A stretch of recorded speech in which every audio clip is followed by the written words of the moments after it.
counselor's desk.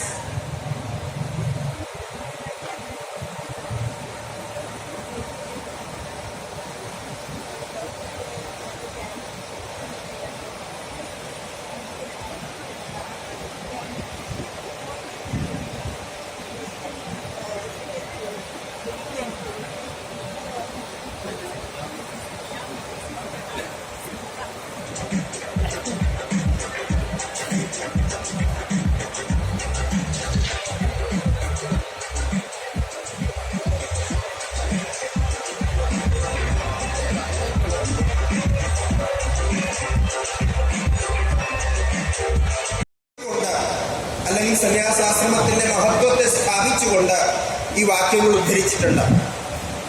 Nyasa ഇതി ബ്രഹ്മ, ത്യാഗം എന്നത് വാസ്തവത്തില് പരമം പവിത്രം പ്രോവാച സമ്യക്തം, ഇത് ഉപനിഷത്ത് വാക്യമാണ്.